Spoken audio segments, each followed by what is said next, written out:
আসসালামু আলাইকুম। আপনারা কেমন আছেন? আলহামদুলিল্লাহ আমি ভালো আছি। আজ আমি গরুর মাংস দিয়ে বিরিয়ানি রান্না করব। আমি মাংসগুলোকে ভালো করে পরিষ্কার করে টুকরো করে নিয়েছি। তারপরে ধুয়ে এখন আমি মাংসগুলো প্রেসার কুকারে দিয়ে দিব।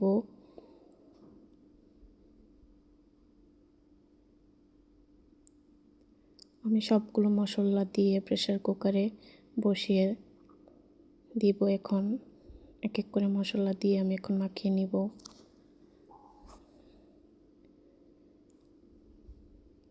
আমি ভালো করে মাখিয়ে নিচ্ছি যেন মশলাটা মাংসের ভিতরে ঢোকে। ভালো করে মাখানোর পর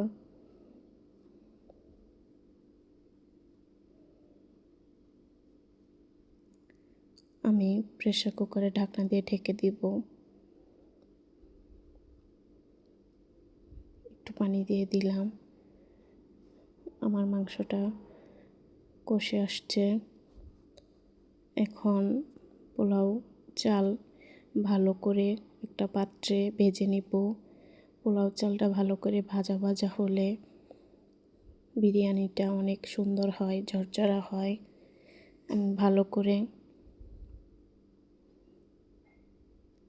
পোলাও চালটা ভাজা ভাজা করার পর এখন গরুর মাংসগুলো দিয়ে দিলাম।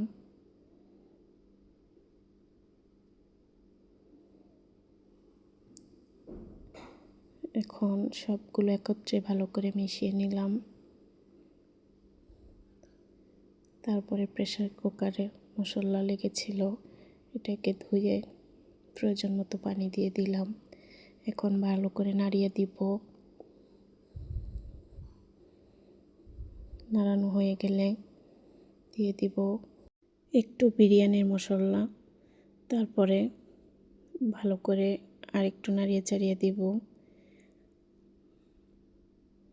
তারপর দিয়ে দিব কয়েকটা কাঁচামরিচ দিয়ে এখন আমি ঢাকনা দিয়ে ঢেকে দেব।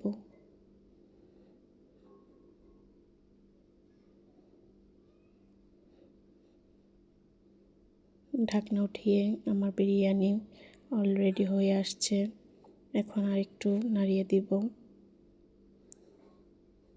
উপর নিচ করে দিব যেন সবগুলো পোলাও ভালোভাবে হয়। আমার রান্না আপনাদের কাছে কেমন লাগে কমেন্ট করবেন। কে কোথা থেকে দেখছেন কমেন্ট করবেন।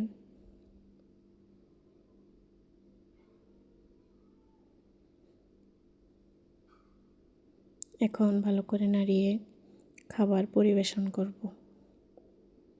আলহামদুলিল্লাহ আমার বিরিয়ানিটা অনেক মজা হয়েছিল। কে কে খাবেন আমার বাসায় দাওয়াত রইল। ভালো থাকবেন সবাই। ধন্যবাদ সবাইকে। আল্লাহ হাফেজ।